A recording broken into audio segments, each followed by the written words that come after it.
ฮักที่เจ้าให้มา มันมีค่าสำหรับตัวอายบอกเคยสิทำร้ายมัน อายนี้แค่เพียงเจียมตัว ก่อนทูลหัวสิมาผัวพัน โปรดอย่ามาทิ่มความฝันที่อายเลยนะบอกเคยให้ใจกับใครทั้งหัวใจก็มีแต่เจ้า ผู้แส่ผู้สาวบอกเคยสิหัวสาแต่ต้องยอมรับความเป็นจริง เพื่อผู้หญิงที่อายเห็นค่า ให้คนใหม่ที่เขาเข้ามาดูแลให้ดี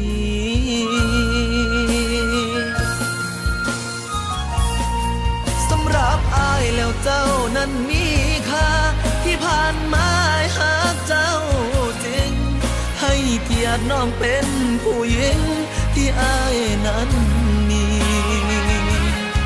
อยากเอ่ยปากเรียกเธอว่าแฟนเดินควงแขนสักครั้งก็ยังดีอยากให้รู้ว่าที่เหตุแบบนี้อายมีเหตุผล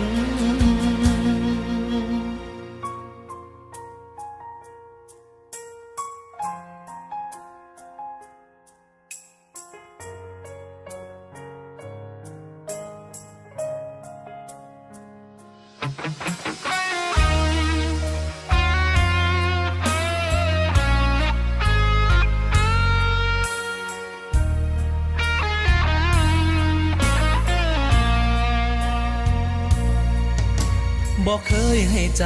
กับใครทั้งหัวใจก็มีแต่เจ้า ผู้แส่ผู้สาวบอกเคยสิหัวสาแต่ต้องยอมรับความเป็นจริง เพื่อผู้หญิงที่อายเห็นค่า ให้คนใหม่ที่เขาเข้ามาดูแลให้ดี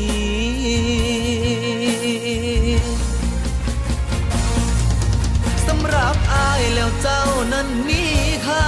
ที่ผ่านมาหาเจ้าจริงให้เกียรติน้องเป็นผู้หญิงที่อายนั้นมี